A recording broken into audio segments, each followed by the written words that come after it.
ब्रह्मानन्दं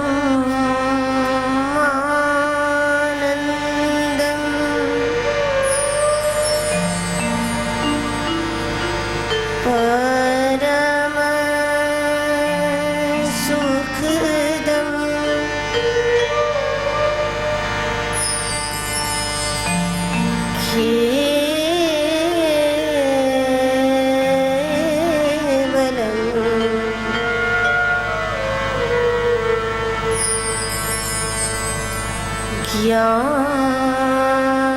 ज्ञानमूर्तिं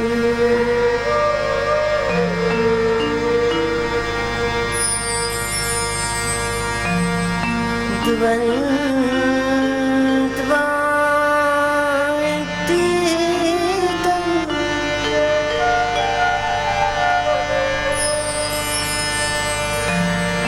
गगन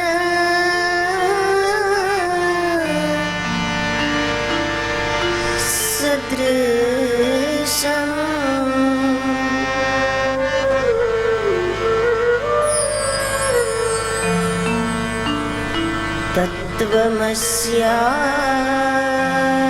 तत्त्वमस्यादिलक्ष्यम्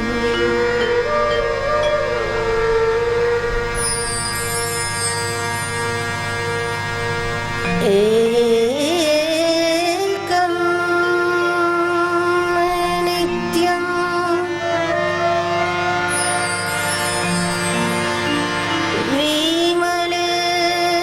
विमलमचलं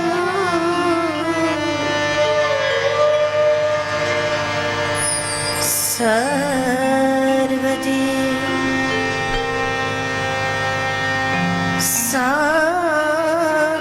साक्षिभूतं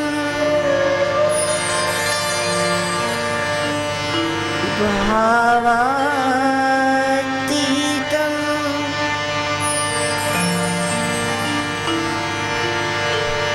त्रिगुण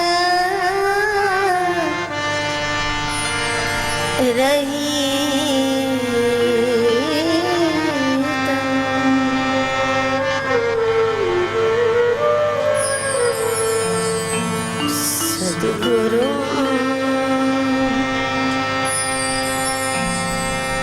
तं नमामि।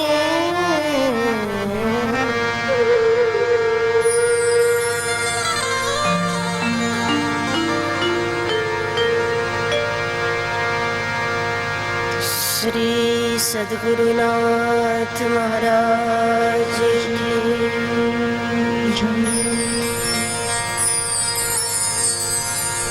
श्री रामचंद्र भगवान की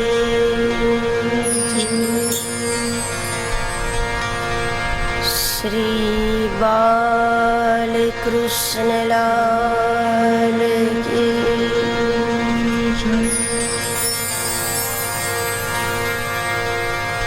श्री हनुमान जी महाराज की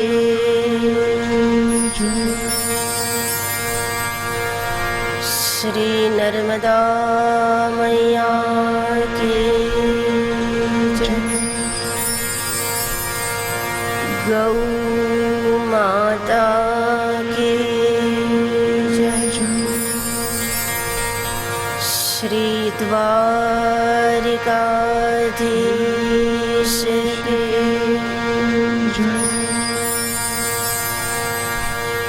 सनातन धर्म के भारत माता के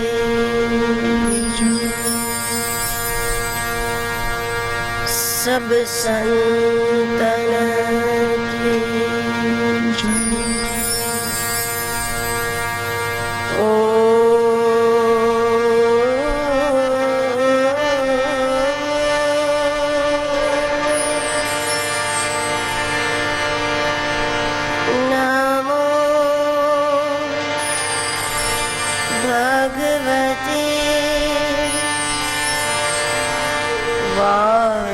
वासुदेवाय।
ब्रह्म स्वरूपा जय गुरुदेवा ब्रह्म रूपा जय गुरुदेवा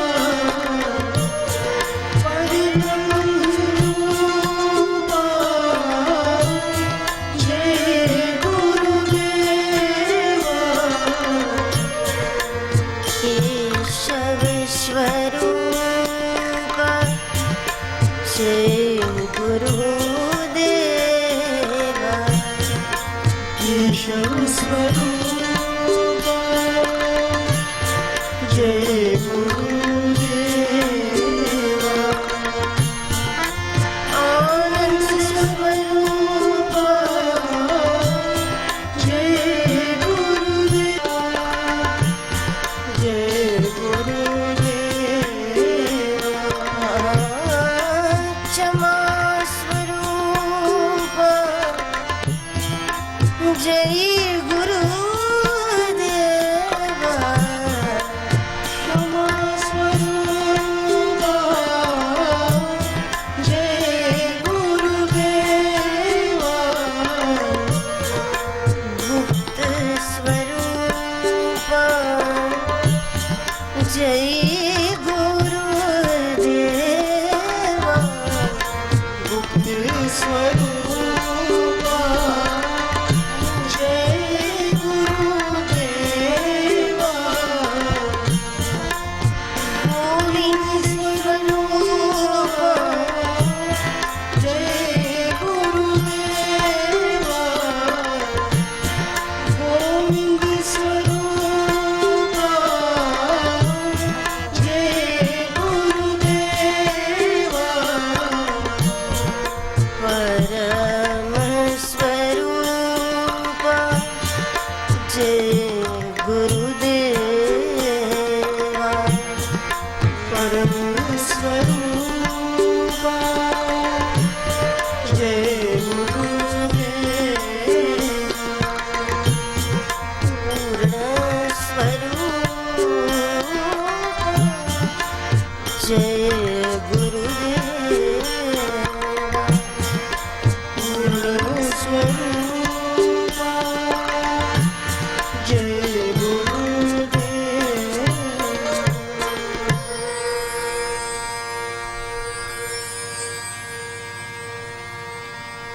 श्री गुरु चरण सरोज रज निज मन मुकुर सुधारी बरनौ रघुवर विमल जस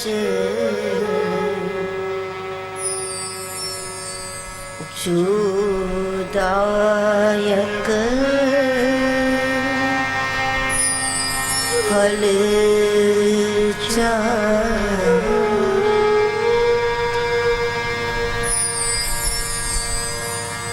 बोले गोस्वामी तुलसीदास जी महाराज की जय।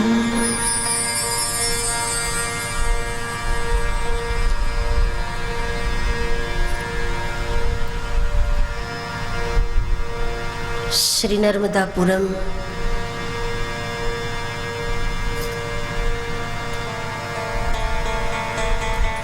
होशंगाबाद की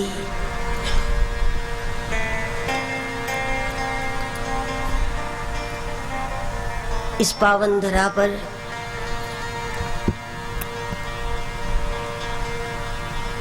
श्री राम कथा के चतुर्थ दिन के आरंभ में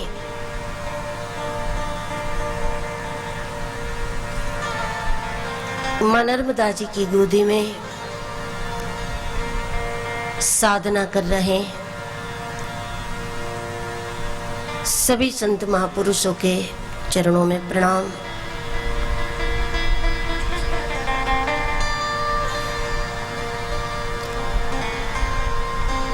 समस्त ब्राह्मण देवताओं के चरणों में प्रणाम।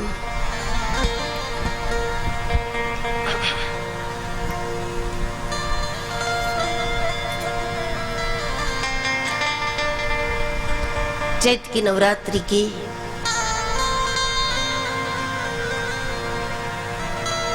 ये पवित्र बेला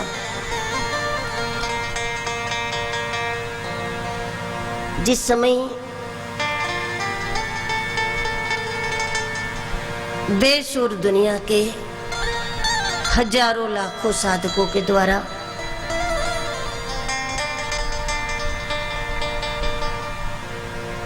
अनुष्ठान के रूप में यात्रा हो रही है, जिस यात्रा को हमें ले जाना है वह प्रगट कृपाला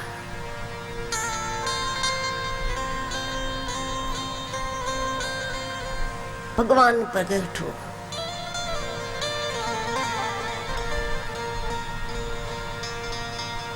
श्री रामचरितमानस में 3 द्वार ऐसे बताए हैं कि जिस द्वार में प्रवेश करके आपको आत्म सिद्धि तक पहुंचना है, राम दर्शन तक पहुंचना है, वह प्रगट कृपाला तक पहुंचना है।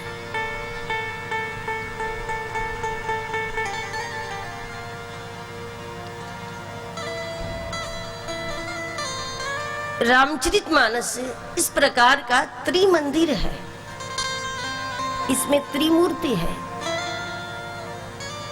ऐसे 3 द्वार हैं।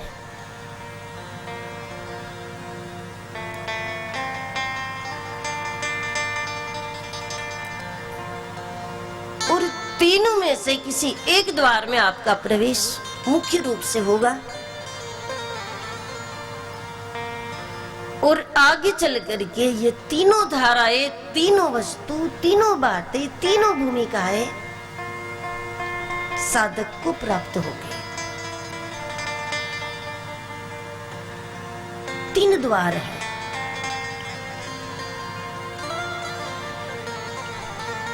एक द्वार है भक्ति का, दूसरा द्वार है ज्ञान का और तीसरा द्वार है योग का।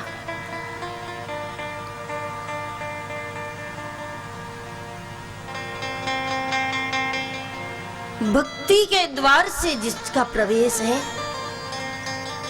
उसको प्रधान रूप से भरत चरित्र का आश्रय करना होता है और भरत चरित्र के द्वारा आत्म सिद्धि तक, राम दर्शन तक, चित्त शुद्धि तक, चित्रकूट तक अपने चित्त को कूट कूट करके रामाकार बनाना है।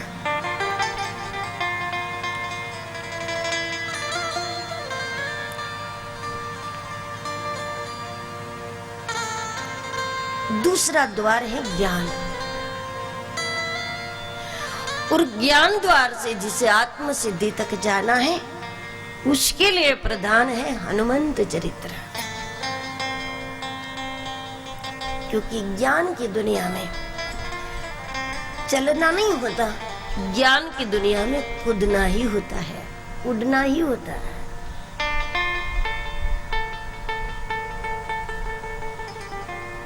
ज्ञानी पृथ्वी पर दिखता है लेकिन ज्ञानी पृथ्वी पर होता नहीं, ज्ञानियों का गगन में विहार होता है। शारीरिक रूप से ज्ञानी पृथ्वी पर होगा भी ज्ञानियों की स्थिति ऊंची होती है। तो कौन क्या कहता है, उनको कोई अच्छा कहते हैं, बुरा कहते हैं, विद्वान कहे, मूर्ख कहे, क्या फर्क पड़ेगा उसको, क्योंकि सुनाई देगा तभी फर्क पड़ेगा ना। ज्ञानी ऊपर होता है।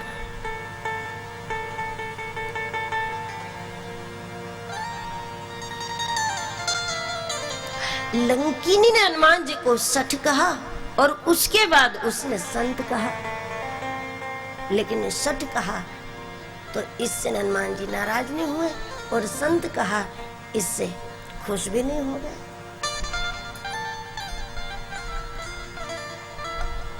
मुष्टिका इसलिए नहीं मारी कि उसने सट कहा, मुष्टिका इसलिए मारी कि वो रास्ता रोक के खड़ी थी, इसलिए मुष्टिका मारी थी। ज्ञानी को कोई फर्क नहीं पड़ा।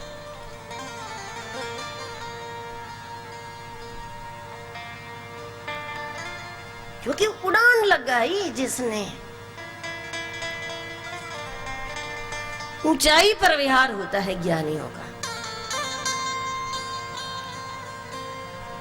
फिर भगवत गीता के अनुसार दुखेष्वनुद्विग्नमना सुखेषु विगतस्पृह वीतरागभयक्रोध स्थितधीर्मुनिरुच्यते यः सर्वत्रानभिस्नेहस्तत्तत् प्राप्य शुभाशुभं नाभिनन्दति न द्वेष्टि तच्च प्रज्ञा प्रतिष्ठिता।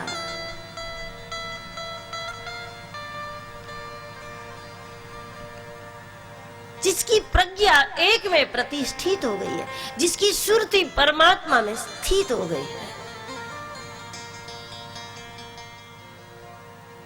अब उनको ठंडा गरम कुछ नहीं लगता। मतलब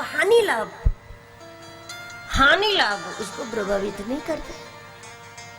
निंदा स्तुति उसको दुख या सुख नहीं पहुंचाते।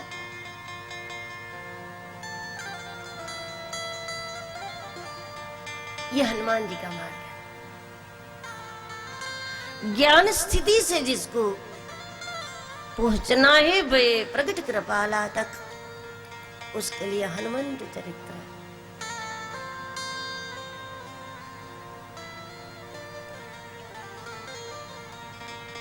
और योग मार्ग से चलते हुए चित्त शुद्धि तक पहुंचना है। उसके लिए तीसरा मंदिर है और तीसरे मंदिर में आपको जाना है। श्री जनक जी का अनुसरण करके आपको जाना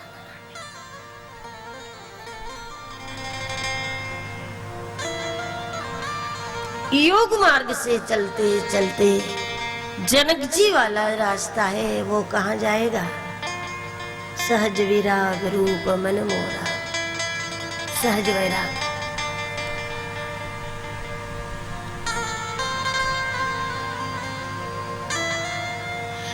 चाहे भरत जी के पीछे चलते चलते, भरत जी को अपना सदगुरु मान करके उनके पीछे चलते चलते प्रभु दर्शन करो। चाहे हनुमान जी वाला मार्ग अपना करके, हनुमान जी का अनुसरण करके, हनुमान जी को अपना सदगुरु मान करके उस मार्ग से अंतःकरण को शुद्ध कर लो, या फिर योग के मार्ग पर चलते चलते अपने अंतःकरण को विशुद्ध करें। त्रिमंदिर है।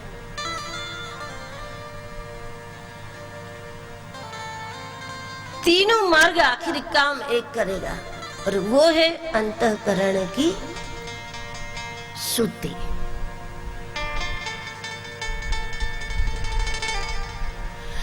जब अंतःकरण शुद्ध होता है तो हमारे ही भीतर जिस पावर से हम चलते हैं, बोलते हैं, उठते हैं, बैठते हैं, खाते हैं, पीते हैं, और जड़ शरीर भी जिस पावर से, जिस शक्ति से जड़ शरीर भी उठता है, बैठता है, चलता है, फिरता है, उसका अनुसंधान हो जाता है, जिसको कहते हैं भय प्रगट कृपा।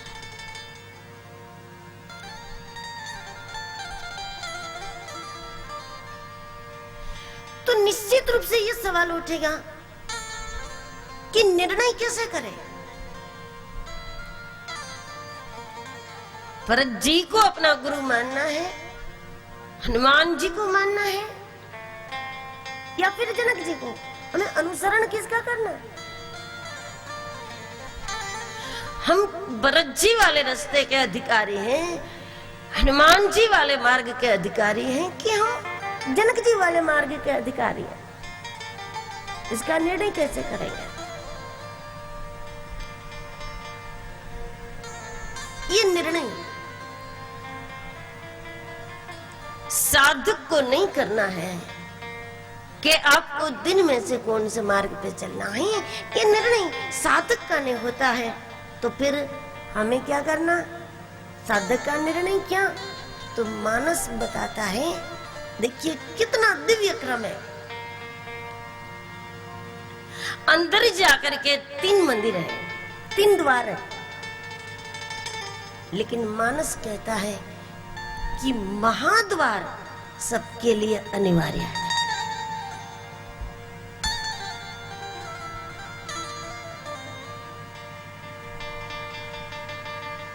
महाद्वार में आपको प्रवेश करना ही करना है, चाहे आप व्रत वाले मार्ग पर जाओ, चाहे हनुमान जी वाले। महाद्वार में आपको प्रवेश करना जरूरी है। और महाद्वार का प्रवेश इसको कहते हैं कि शिव चरित्र में आपको प्रवेश करना होगा। शिव चरित्र में प्रवेश करो, यह महाद्वार। शिव को प्राप्त करो, यह महाद्वार है। फिर आपको हनुमान जी के पीछे जाना है कि भरत जी के पीछे, ये तो शिव जी ही आपको बता देंगे।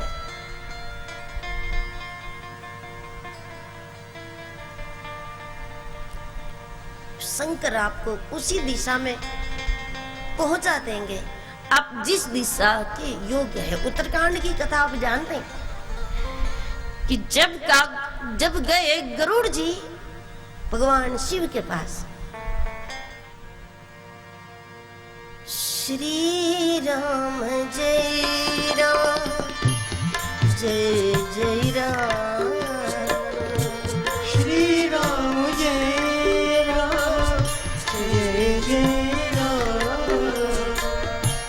श्री राम जय राम जय जय राम, श्री राम जय राम जय जय राम,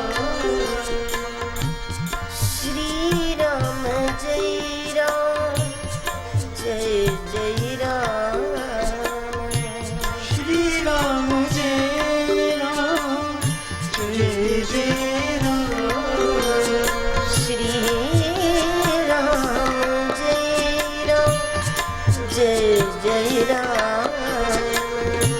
श्री राम जय राम जय जय राम, श्री राम जय राम जय जय राम, श्री राम जय राम जय जय राम,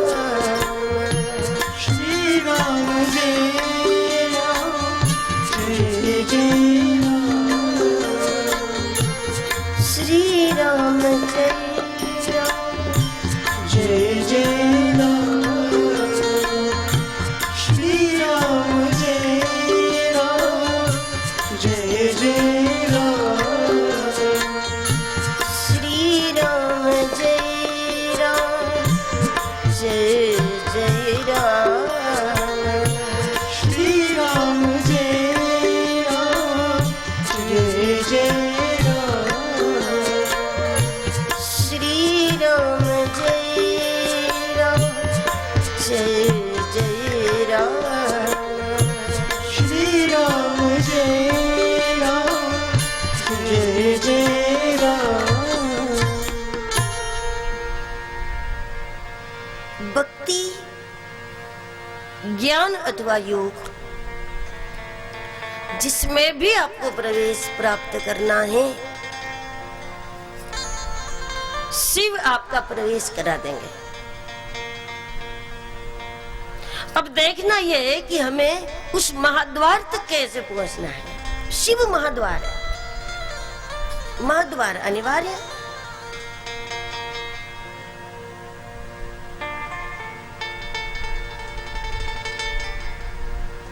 शिव तक पहुंचने का उपाय, जब साधक को अपने सद्गुरु के चरणों में निष्ठा होती है, तो गुरु निष्ठा, गुरु सेवा इसके परिणाम रूप गुरु कृपा से अनेकों गुरु में, अनेकों में जहां जहां भी गुरुत्व है उसमें अपने गुरु का दर्शन होने लगता है। वो तो ऐसे, हमारे गुरु तो ऐसे, वो तो ऐसा है, हमारे गुरु तो ऐसे, वो तो ऐसे। ये गुरु भक्ति नहीं है। गुरु भक्त को धीरे धीरे प्रत्येक संत में गुरु तत्व पड़ा है, उसका अनुभव होता है।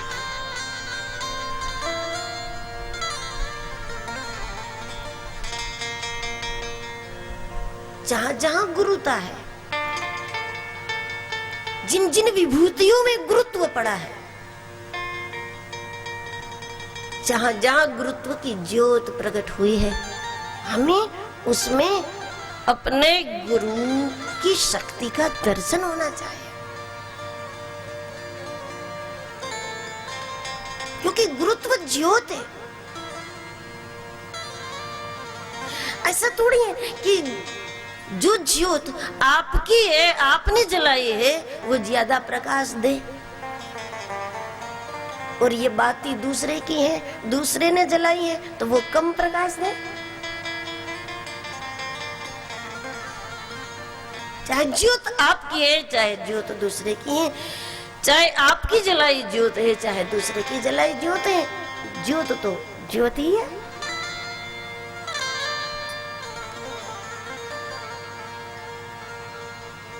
वो तो समान रूप से प्रकाश देते हैं। उसी प्रकार गुरुत्व ज्योत है, चाहे वो आपके गुरु हो या फिर आपने उनको गुरु ना माना हो, लेकिन है तो प्रकाश, है तो ज्योत। आपका टॉर्च आपको ज्यादा उजियाला दे और दूसरे को कम दे, ऐसा तो होगा नहीं। तो जो इसकी स्विच ऑन कर दे उसको उजियाला दे।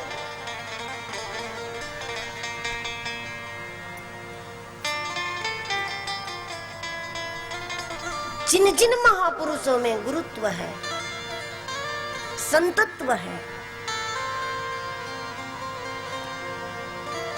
हमें उन सभी में अपने गुरु की ज्योत का दर्शन होना चाहिए, और सभी में हम अपने गुरुत्व का दर्शन करें, इसको कहते हैं शिव दर्शन। और जब तक अपने गुरु का दर्शन अनेकों विभूतियों में आपको नहीं होगा, तब तक आपका महाद्वार में प्रवेश ही नहीं है।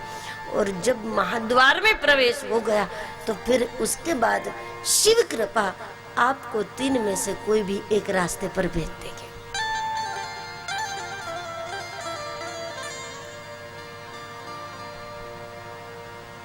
भेजना शिव का ही काम है।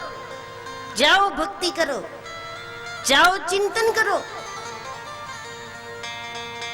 या फिर जाओ योग करो, आसन करो, ध्यान लगाओ, एकाग्र बनो। ये कहना शिव का काम है, और शिव जो कहे वो करना है।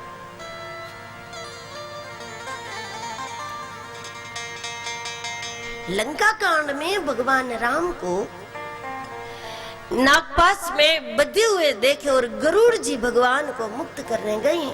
उसके बाद गरुड़ के मन में संदेह हुआ था, जो कथा उत्तरकांड में बताई।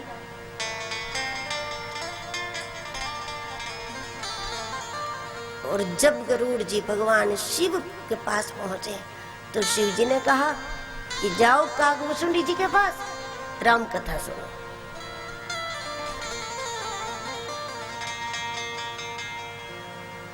जाओ सत्संग सुनो, जाओ कीर्तन सुनो, जाओ जाकर कीर्तन करो। यानी कि गरुड़ को भेज दिया महादेव ने भक्ति के मार्ग पर, भक्ति के मार्ग पर पहुंचा दिया कि जाओ भक्ति करो, पुकार करो, भजन करो, कीर्तन करो, भक्ति का मार्ग पकड़ा दिया। कागभूषुंडी जी के पास पहुंचाना क्या है? कौवा है कागभूषुंडी जी, भीतर और बाहर एक जैसा रंग है, इसी का नाम भक्ति है।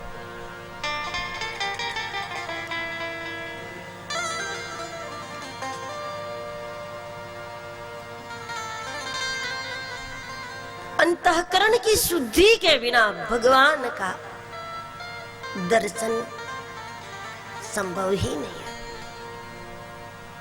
और अंतःकरण की शुद्धि के लिए आपको 3 में से एक मंदिर में जाना ही है, चाहे ज्ञान मंदिर, भाव मंदिर या फिर योग मंदिर।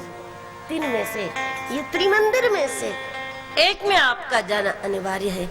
एक में जाने के लिए महाद्वार, शिव के महाद्वार में प्रवेश करना जरूरी है।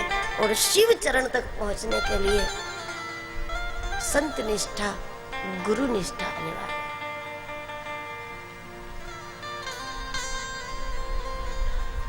ये क्रम आपको वहां ले जाएगा अंतःकरण की विशुद्धि तक। विशुद्ध पानी में, स्वच्छ पानी में कोई वस्तु पड़ी है तो वो वस्तु बिल्कुल दिखती है।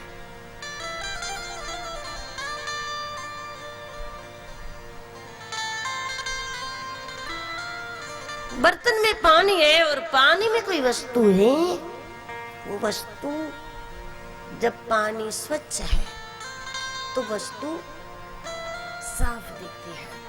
उसी प्रकार जब अंतःकरण शुद्ध होता है तो शुद्ध अंतःकरण में जो राम रम रहा है वो हमारी नजरों में आ जाता है।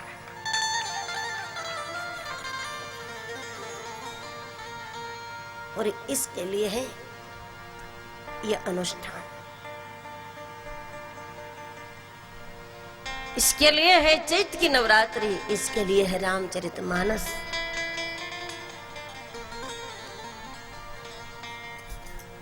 कि पहले महात्मा में हमारी निष्ठा होगी, उसके बाद शिव में हमारी निष्ठा होगी, उसके बाद त्रिमंदिर में हमारा प्रवेश होगा और परिणाम में अंतःकरण की विशुद्धि होगी, जहां पर परमात्मा का हम अनुभव कर पाएंगे।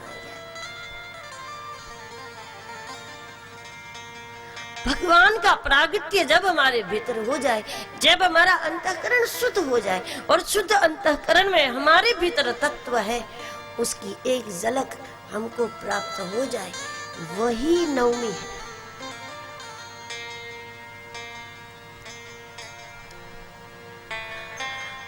राम जी का प्रागट्य नवमी के दिन हुआ।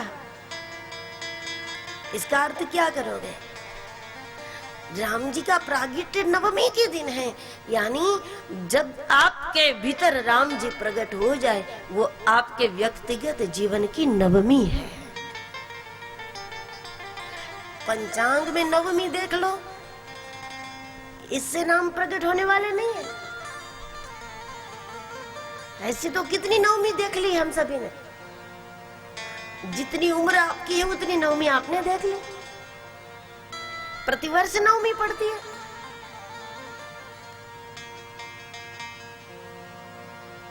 हर महीने में 2 नवमी आती है, शुक्ल पक्ष, कृष्ण पक्ष। साल भर में 24 नवमी आ जाती है। अधिक मास होती है तो होता है तो फिर 26 नवमी आ जाती है, क्योंकि हर महीने की 2 नवमी है तो 24 नवमी है।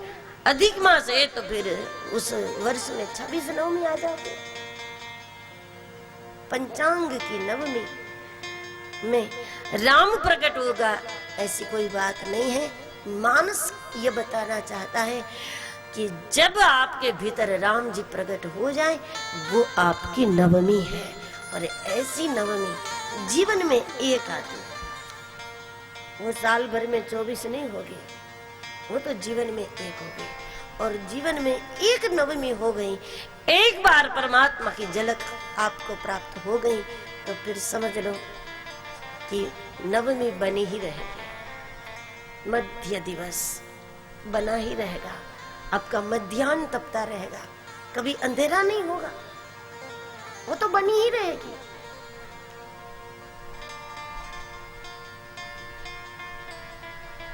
पंचांग के अनुसार बहुत सारी नवमी को हमने देख लिया, लेकिन जब तक गुरु कृपा नहीं तब तक शिव कृपा नहीं, शिव कृपा नहीं तब तक हमारा अध्यात्म के मार्ग में प्रवेश नहीं। जब एडमिशन ही नहीं होता तो फिर कैसे कक्षा बदलेगी, कैसे स्टैंडर्ड बनेगा, कैसे स्टैंडर्ड बदलेगा।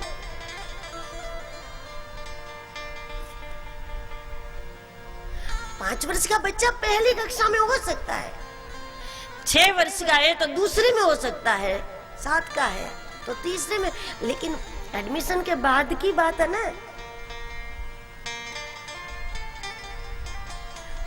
जब एडमिशन ही नहीं किया तब तो 50 के हो जाओ तब भी क्या, जब प्रवेश ही नहीं है, एडमिशन ही नहीं है आपका, तब तो कक्षा बनने वाली नहीं है, कक्षा बदलने वाली नहीं है। इसीलिए अध्यात्म के मार्ग में भी कहीं ऐसा न हो जाए कि हम 70-80 के हो जाए, हमारा एडमिशन न हुआ हो, क्योंकि ऐसा बहुत बहुत हो रहा है, बहुत हो रहा है। सालों से कुछ लोग पाठ कर रहे हैं लेकिन एडमिशन नहीं हुआ, स्कूल के बाहर बैठे। उसको पूछो कितने पाठ हो गए तो वो पाठ की गिनती बता सकता है कि प्रतिवर्ष 108 पाठ कर लेते हम लोग।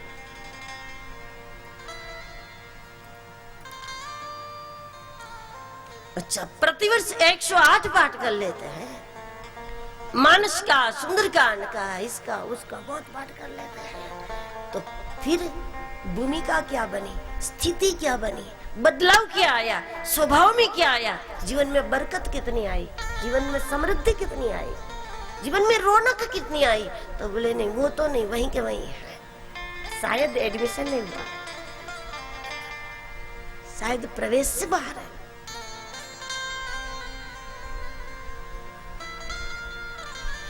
चलने का मकसद ये होता है कि हमारी मंजिल तक हम पहुंचे।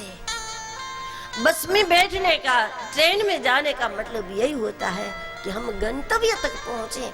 उसी प्रकार साधन भजन करने का मतलब यही होता है कि हम आत्म साक्षात्कार तक पहुंचे, हम राम के प्रागट्य तक पहुंचे, वहीं के वहीं न रहे।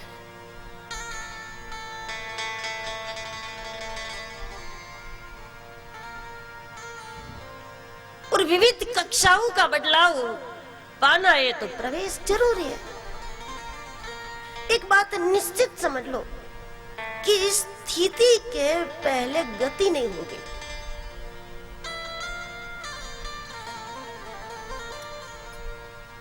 माला जपते आप, अच्छी बात है, लेकिन अभी स्थिति नहीं बनी तो गति नहीं बनी। पूजा करते हैं आप, पाठ करते हैं आप, घंटे 2-2 घंटे आप पाठ में रहते हैं, अच्छी बात है, लेकिन स्थिति नहीं तो गति नहीं, स्थिति के बिना गति नहीं बनी।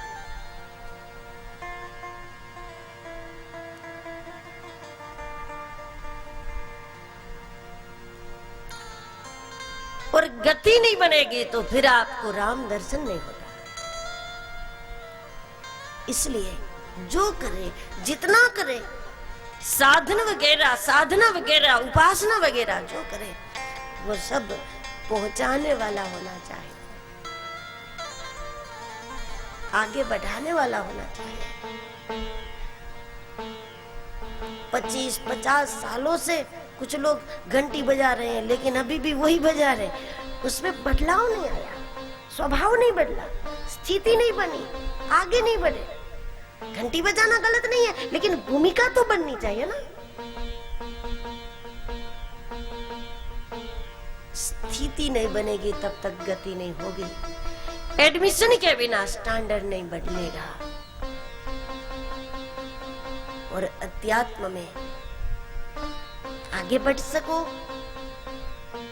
कक्षा बने, नई कक्षा, एक पहली, दूसरी, तीसरी, चौथी, पांचवी, अब कक्षाओं में प्रवेश कर सको, इसके लिए मानस के अनुसार आप आगे बढ़ो। और मानस का मार्गदर्शन ये है कि पहले संत जनों के प्रति अनुराग, गुरुदेव के चरणों में हमारी निष्ठा, गुरु की सेवा,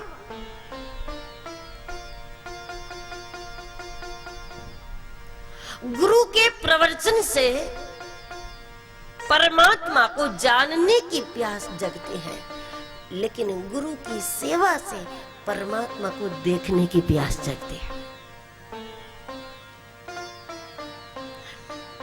सेवा और प्रवचन इसके अलग अलग प्रभाव।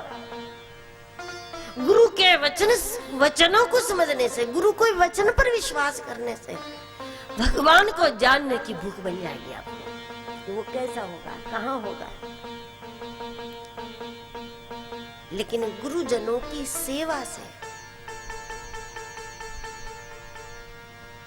भगवान को देखने की प्यास बन जाएगी। वो जब देखने की प्यास होगी उसको तत्व दृष्टि प्राप्त होगी। प्यास वालों को तत्व दृष्टि मिलती है, और जब तत्व दृष्टि हो गई तो अनेकों में आपको अपने गुरु का दर्शन होने लगेगा।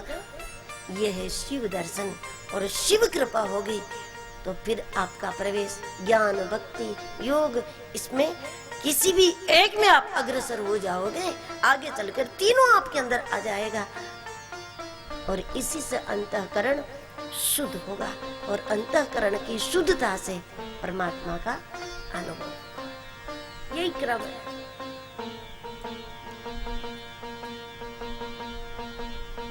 इसलिए मानस में पहले गोस्वामी जी शिव कथा बताते हैं, जिसका प्रारंभ हमने कल की कथा में किया। एक बार त्रेता युग माही, यहाँ से शुरू करके भगवान शिव जी और सती जी जब कैलाश की ओर जा रहे हैं, प्रभु के दर्शन हुए।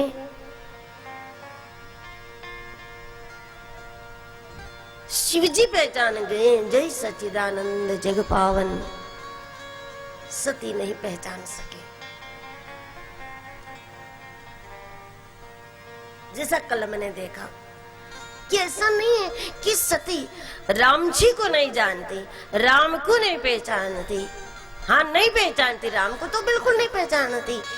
लेकिन बीमारी यहाँ नहीं कि वो राम को नहीं जानती, बीमारी यहाँ है कि वो शिव को नहीं पहचानती।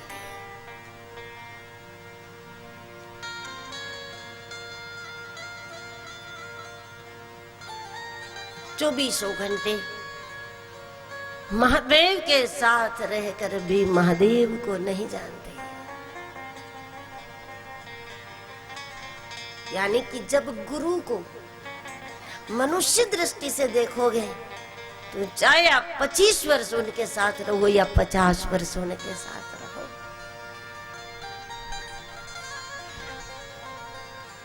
दृश्य को देखने से विकार उठता है और दर्शन को करने से विश्वास बनता है। लेकिन तब भारी गड़बड़ हो जाती है कि जब हम दर्शन को दृश्य समझते हैं और दृश्य को दर्शन समझते हैं। सती की गलती यहाँ ये हो रही है कि ये दर्शन को दृश्य समझ रहे हैं।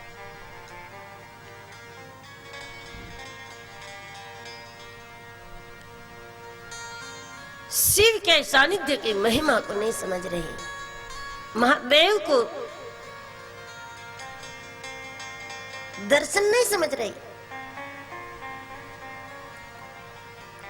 क्योंकि जिसको भी आप दर्शन भाव से देखोगे उनके वचन पर विश्वास स्वाभाविक है।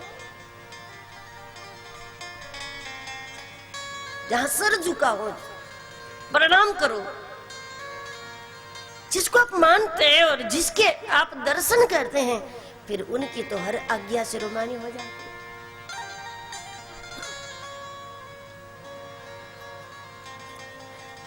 जब सती जी को शिव वचन पर विश्वास नहीं है, दो प्रकार की स्थिति का शिकार बनी है सती। वो कभी कभी ये भी सोचती है,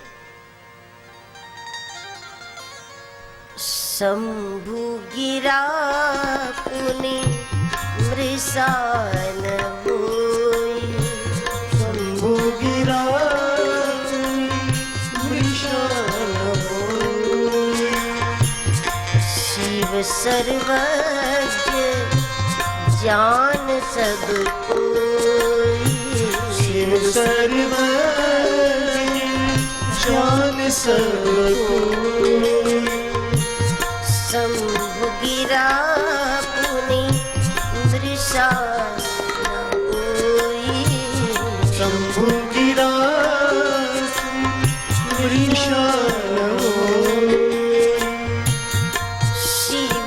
सर्वज्ञ जान सब कोई, शिव सर्वज्ञ ज्ञान सब कोई, शिव सर्वज्ञ ज्ञान सब कोई। शंभु गिरा पुनि मृषान हुई। शिव वाणी झूठी नहीं हो सकती, ये भी कभी कभी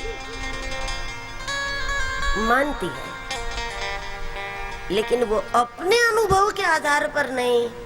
शिव सर्वज्ञ जान सब कोई, लोग ऐसा कहते हैं, सब लोग ऐसा कहते हैं, और दुनिया ऐसा कहती है कि शिव वाणी झूठी नहीं होती, तो शायद ऐसा ही होगा। अपनी अनुभूति नहीं है यहाँ। जान सब कोई,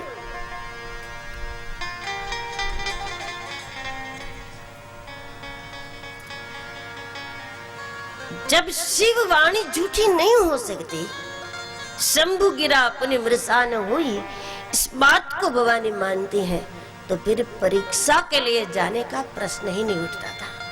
क्यों गई?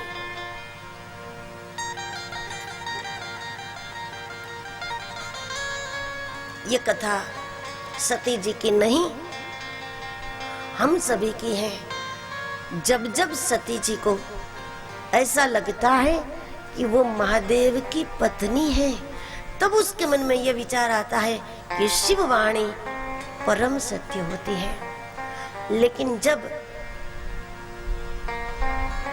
इस बात को वो भूलती है कि शिव की पत्नी है, जब उसके मन में ये बात आ जाती है कि मैं तो दक्ष की बेटी हूँ, तब वो ये सोचती है, अरे महादेव तो जिसको भी भगवान बोल दे, चाहे जिसको भगवान बोल दे, ये तो गलत है।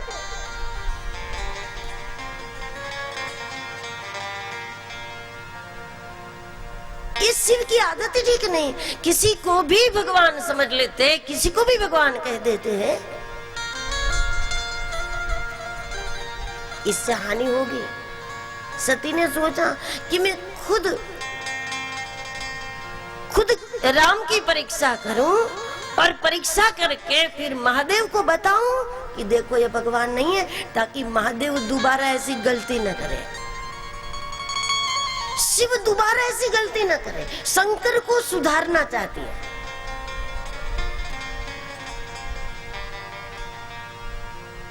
अब मन तो था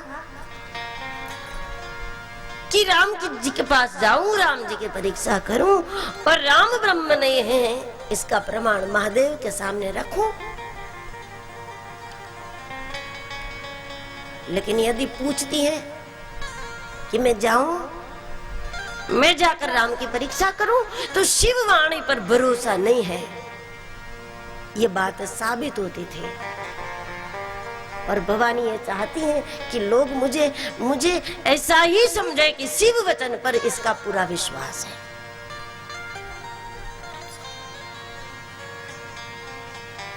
जब एक बात बन चुकी है मन में कि मुझे जाना चाहिए, मुझे राम की परीक्षा करनी चाहिए, और मुझे महादेव के सामने ये प्रमाण रखना चाहिए, और महादेव की आदत सुधारना चाहिए, ताकि चाहे जिसको भगवान बोल देते हैं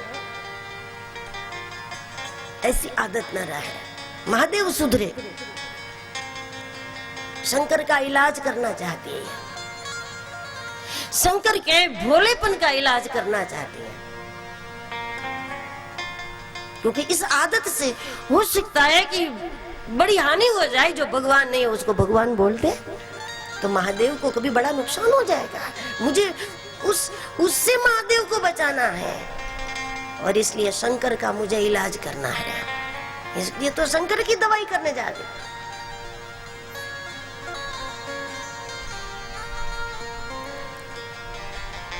मन है जाने का,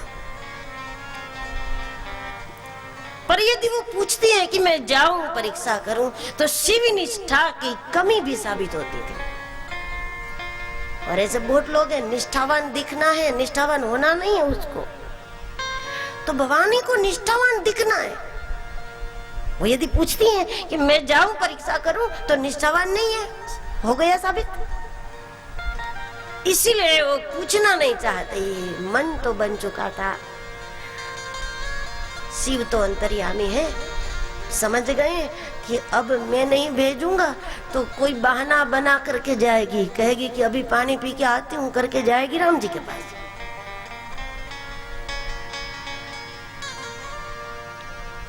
क्योंकि मन बन चुका है, वो जाएगी जरूर।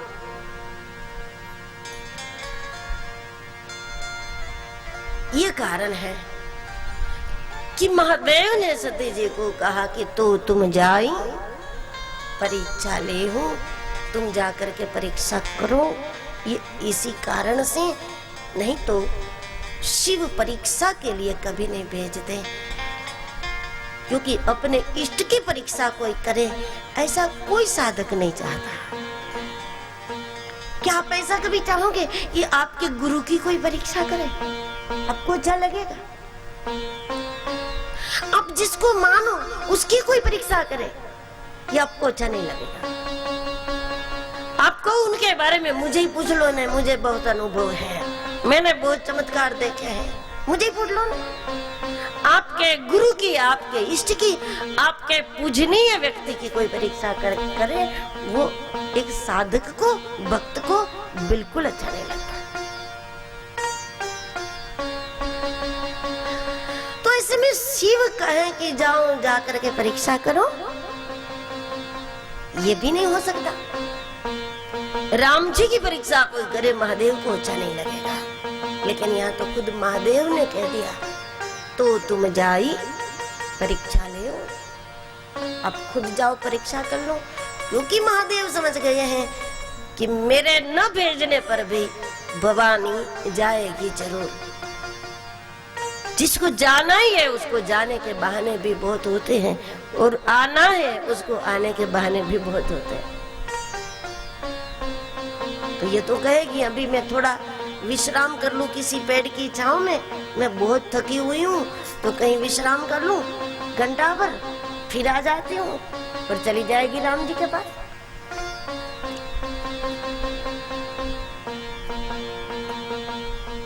तो शिव जी ने कह दिया जो तुमरे मन अति संदेह, जो तुम्हारे मन अति संदेह, तो तुम जाई परीक्षा ले, तो तुम जाई परीक्षा ले, तो तुम जाई परीक्षा ले, तो तुम जाई परीक्षा ले। अस कही लगे जपन हरि नाम, बस कहीं लगे जपने हरि नाम, गई सती जहाँ प्रभु सुख धाम, गई सती यहाँ प्रभु सुखदाम, गई सती जहाँ प्रभु सुख धाम। गई सती यहाँ प्रभु सुखदाम।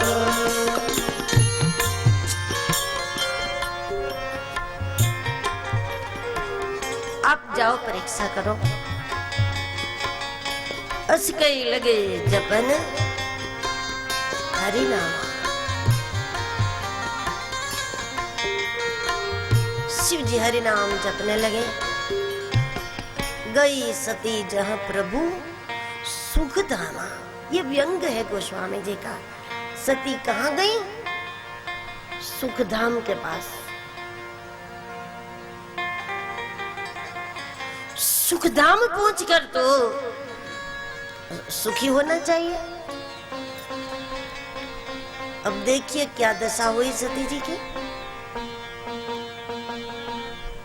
गई तो है सुखधाम के पास, लेकिन बर्फ ने सती को जलाया।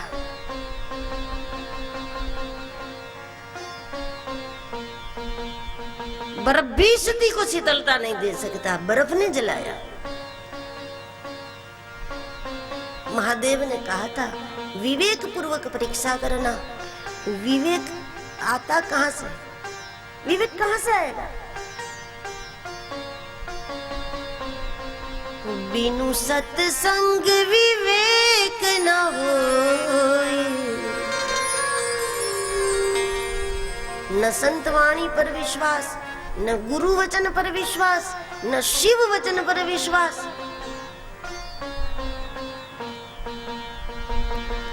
सती के लिए विवेक दुर्लभ है, क्योंकि विवेक के लिए संत सदगुरु शिव के वचन पर विश्वास होना चाहिए। वचनों से विश्वास बनता है, वचनों से विवेक बनता है, सत्संग से विवेक बनता है। न तो अगस्त्य जी को सुना, न तो महादेव को सुन रही है।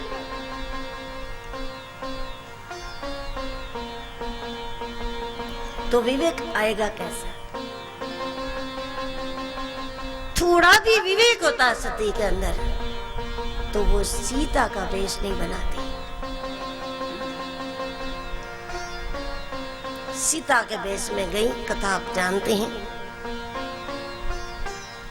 राम जी की तो बात छोड़ो, लक्ष्मण जी ने ही पहचान लिया कि ये तो महादेवी है, ये तो भवानी है, ये तो सीता है ही नहीं।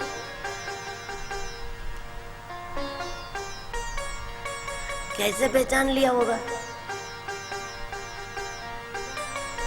लक्ष्मण जी ने पहचाना इस तरह से कि वेश बनाया है सीता जी के जैसे, तो फिर वस्त्र है सीता के समान, पर वो चलती है तो वो चाल है भवानी के समान। ऐसा जब जब होता है तब ये दर्शन है ही नहीं, पर ये रूप बड़ा विचित्र हो जाता है। जब वेश बना लो सीता का, वेश बना लो साधु का, वेश बना लो संत का, और फिर चाल चलो संसारी की, तो फिर अनुभवी तो पहचान ही लेंगे ना, क्योंकि चाल संसारी की है और वेश साधु का है। और ये बड़ी विचित्रता है, जब संसार की चाल में साधु चलता है तो ये बड़ा विचित्र लगता है। साधु तो तभी अद्भुत लगता है कि जब वो हंस की चाल चलता है, तभी साधु अच्छा लगता है। जब मीर क्षीर के विवेक को समझकर चलता है तब साधु सुंदर लगता है।